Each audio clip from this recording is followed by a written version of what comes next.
20대 여성분 사건인데요. 채무가 7천만 원 이상 되셨던 분입니다. 월급 한 220만 원 정도 받으시는 분이었고 미혼이었습니다.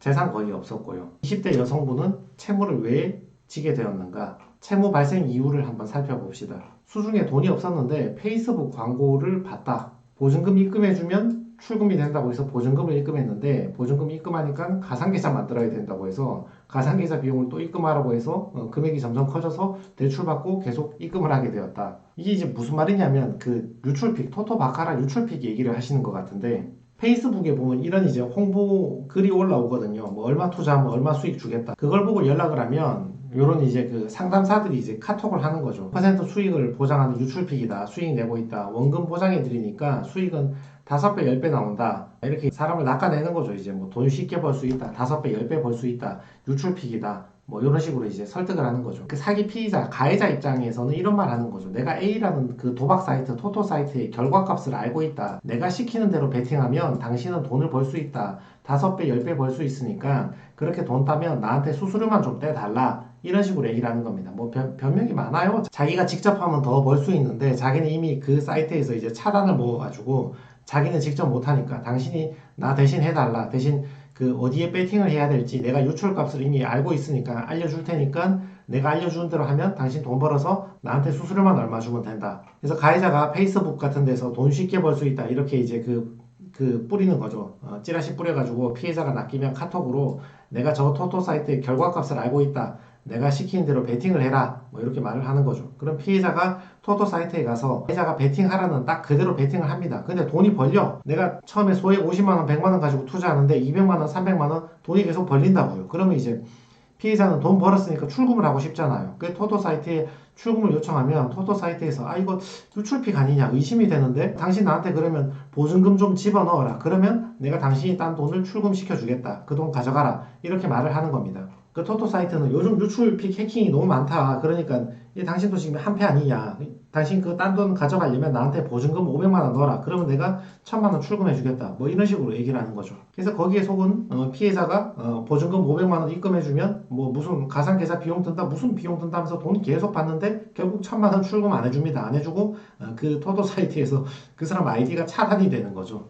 결국은 전부 다 한패죠. 한패고 피해자 혼자 뭔지도 모르고 알려주는 유출픽대로 배팅해서 자기가 돈 벌었다고 착각은 하고 있는데 결국은 출금이 안 되고 자기 돈만 뜯기는 이런 결과가 나오게 되는 거죠. 이게 유출픽 사기입니다. 도박 탕진인가 사기 피해인가? 자 보세요. 내가 토토 사이트에 가서 7천만원 탕진했어. 그러면 탕진한 금액은 청산가치에 들어오잖아요. 어떤 사람이 도박으로 7천만원 탕진했을 경우에 그 사람 주머니에 7천만원 없는데 법원은 주머니에 7천만원 남아있다고 간주를 하는 거죠. 왜냐하면 당신이 탕진한 돈이니까. 생활비나 병원비나 자녀들의 양육비로 쓴 돈이 아니니까. 그러면 청산가치 7천만원이 남아있다고 간주를 하거든요. 없는 돈인데.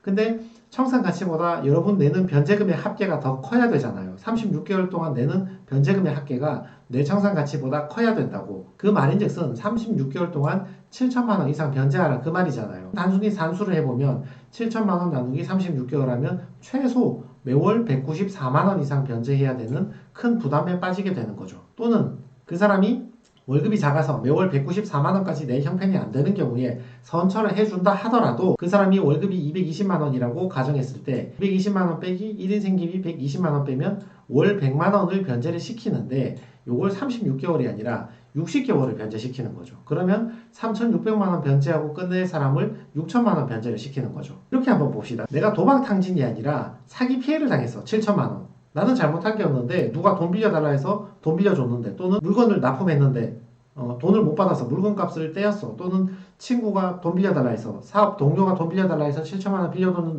빌려줬는데 돈을 못 돌려받아서 또는 어디에서 무슨 이거 투자하시면 돈 10배 번다 이렇게 속아서 투자했는데 다 날렸어. 사기였어.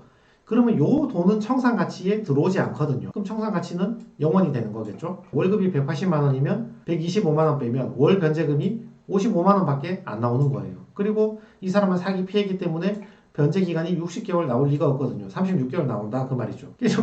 이거 보면 좀 이상하잖아요. 똑같이 도박 사이트에서 도박을 했어요. 근데 그게 도박 탕진으로 인정받으면 월 변제금이 194만원 나오는데 내가 사기 피해자다 이렇게 인정받으면 월 변제금이 55만원 밖에 안 나오게 되는 거죠. 이 차이가 크잖아요. 3배 넘게 나잖아요. 탕진인가 사기 피해인가 탕진이면 변제금이 엄청 높게 나오고 사기 피해면 변제금이 낮게 나오죠. 또 탕진이면 60개월 변제하는 경우가 많은데 사기 피해면 36개월 변제하고 끝나는 경우가 많잖아요. 언제 이런 일이 일어나는가? 오늘 소개해줬던 유출픽 사기, 토토나 이런 도박 사이트에서 내가 알려주는 유출픽대로 너 배팅하면 너 돈 벌 수 있으니까 해봐라 해서 했는데 다 털렸어. 또는 로맨스 스캠 이런 사기 있죠. 그 뭐 페이스북으로 연락 오는데 그 페이스북으로 아주 잘생긴 외국 남자나 아주 예쁜 외국 여자 사진으로 이제 연락이 오는 거죠. 내가 미국에서 일하는 여의사인데 또는 내가 중동에 파병된 미군인데 뭐 지금 뭐 아프간하고 전쟁하다가 무슨 지하 동굴에서 금괴를 발견했다. 또는 어디 우크라이나 전쟁에 파병된 무슨 군인인데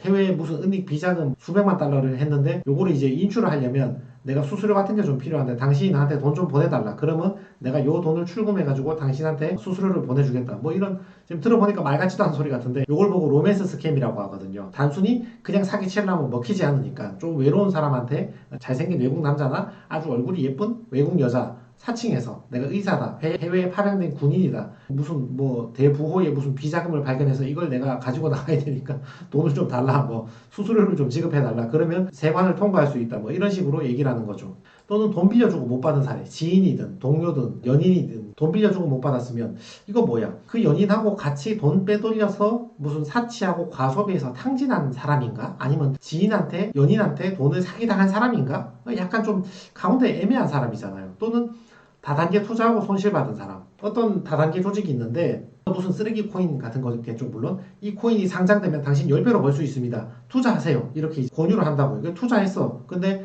상장이고 뭐고 다 헛소리고 뭐 다 그냥 사기였어. 넘긴 돈 다 날렸어. 그럼 이거는 코인으로 쉽게 돈 벌려다가 탕진한 건가? 아니면 다단계 조직에 사기 피해를 당한 것인가? 가운데서 굉장히 애매한 경우가 많죠. 그래서 요 네 가지 사례들은 탕진이라고 볼 수도 있고 사기 피해라고 볼 수도 있고 가운데 이제 애매하게 끼어 있는 거죠. 법원은 항상 보전 권고에서 물어본다고요. 이게 정말 사기 피해자 맞아요? 그 돈 그 친구한테 연인한테 빌려주고 같이 빼돌리고 과소비한 게 아니고 정말 사기 피해 당한 거 맞아요? 아니 홍길동 씨라는 사람한테 돈을 왜 이체해 줬는데요? 돈 넘겨주고 은닉해놓고 지금 채무만 탕감해달라고 온 거 아닙니까? 그 홍길동 씨를 고소했던 내역 있습니까? 또는 소송 내역이 있습니까? 아니 돈을 떼인 피해자라면 당연히 고소를 했든 소송을 했든 뭐라도 했겠지. 그거 증거 한번 제출해 보세요. 그럼 변호사는 얘기를 하는 거죠. 고소한 내역이 있습니다. 여기 제출합니다. 내가 민사소송까지 제기해서 이제 한 내역 제출합니다. 물론 저 사람이 돈이 없어서 내가 회수는 못했지만 내가 이렇게 열심히 돈을 회수하기 위해서 노력한 내역이 있습니다. 또는 소송한 내역이 없다면 왜 없는지, 내 그때 뭐 형편이 어려워서 소송을 못했고 또는 다른 피해자들이 고소했기 때문에 굳이 나까지는 고소할 필요가 없다고 생각했다. 뭐 이런 식으로 설명을 하는 거죠. 그래서 나는 같이 탕진한 게 아니고 저 사람한테 돈 빼돌린 게 아니고 나는 정말 피해자가 맞습니다. 그 말을 하고 싶은 겁니다. 그래서 이분 같은 경우는 결국은 36개월만 변제하는 걸로 끝났잖아요. 사기 피해자라고 인정받았으니까. 똑같이 토토 사이트에서 돈 쉽게 벌어보려고 날린 건데 어떤 사람은 사치나 탕진돼버리니까 60개월 변제하라 해서 변제율이 굉장히 높게 나오고 또 어떤 사람은 사기 피해자가 돼서 36개월만 변제하는 걸로 그렇게 마무리가 되기도 하죠. 그래서 요번은 원금의 48% 정도 변제하는 걸로 이자는 100% 탕감받고 원금은 52% 정도 탕감받는 걸로 도박인데도 변제율이 낮게 나왔죠. 전체 채무가 7,700만 원인데 1,700 정도를 변제하는 것으로 종결되었습니다. 보세요. 이분 36개월 변제 기회가 나왔죠. 그리고 생계비도 안 줄어들었습니다. 그 당시 117만 원 그대로 인정 다 받았습니다. 220에서 117 빼고 돈 100만 원 정도 내는 걸로 36개월 변제했으니까 3,700 정도 변제하는 걸로 나왔죠. 만약에 이분이 그냥 토토 사이트에서 내가 도박 배팅했다 이런 식으로 진술을 해버렸다면 36이 아니라 60이 나왔겠죠. 7천만 원 중에 6천만 원 변제니까 거의 다 변제하는 그런 변제 기간이 나왔겠죠. 도박이면 청산가치에 반영돼서 변제금이 높아지든지 아니면 36개월 변제할 걸 60개월까지 연장을 해버리는데 나 도박이 아니고 도박 사이트에서 돈을 날린 건 맞는데 사기 피해 당한 사람이다. 이렇게 주장을 해서 이게 인정받으면 청산가치에 반영도 안 되고 보세요. 이분 청산가치 180만 원밖에 안 나왔잖아요. 그 사이트에서 탕진한 돈은 몇천만 원인데 그거 청산가치에 반영 안 되고 가지고 있는 그냥 소액재산